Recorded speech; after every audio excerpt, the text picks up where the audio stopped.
Hi, how are you? I think you've heard me mention before that for a number of years I was involved in the small press comic scene.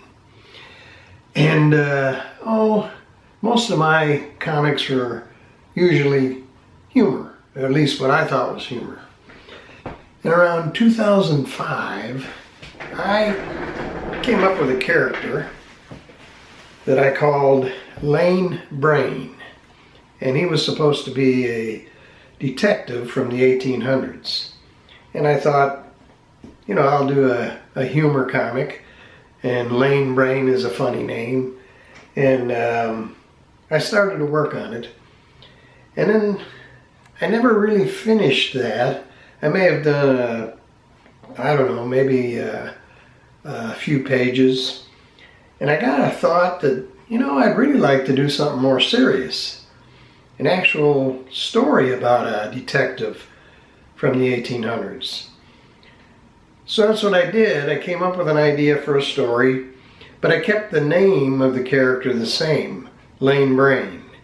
Not sure why I did that, but that's what I did. Let me show you the comic that, the first comic that I did.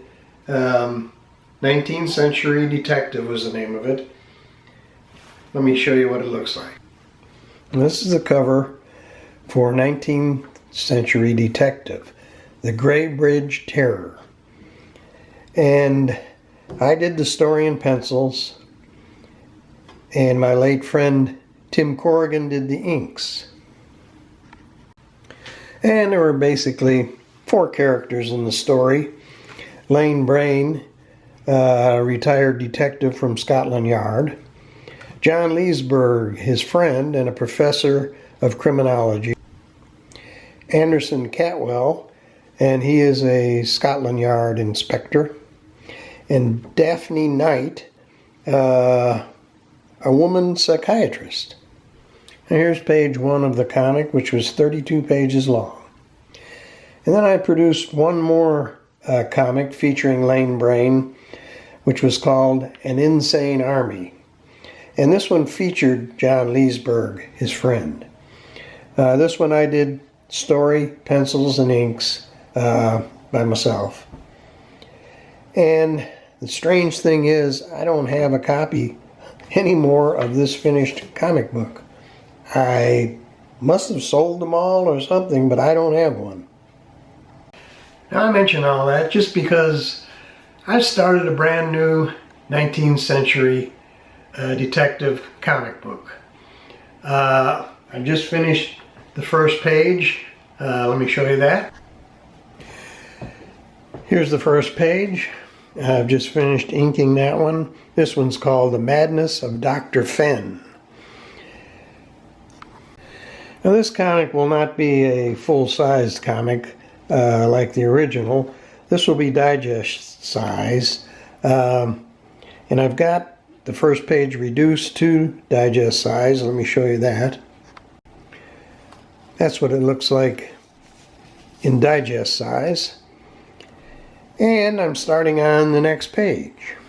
This is what the next page looks like. I've just completed the pencils, and I'm going to ink this one and show you what it looks like. Okay, I'm back, and I've completed the inking of page 2. Take a look. So that's page 2 inked and ready to go. Now I'm not sure whether this comic book is going to be 16 pages, 24 pages, or 32 pages. I know for sure that I let the story take me along. And the other thing is, of course, this takes a lot of time. I have no idea when this will be finished. Right now I'm working on it a little bit every day. That'll probably change over time. But I'll do a video again sometime in the middle of the process and show you where I'm at. We'll check the date at that time and see how I'm doing. Anyway, I'm back into a comic. I'm enjoying it, and we'll see how long I can do it. Well, the other thing I wanted to mention is that this right here is a drawing table, and it is capable of being raised up on a slant like this. However, if you do that, all your pens and pencils and everything roll off. So what I did, I made myself a table easel out of PVC pipe.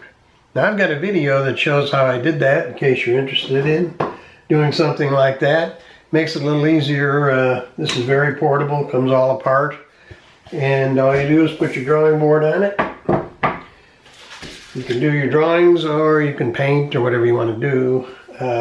But it comes in pretty handy. So I'll leave a link in the description. You can see how that was made.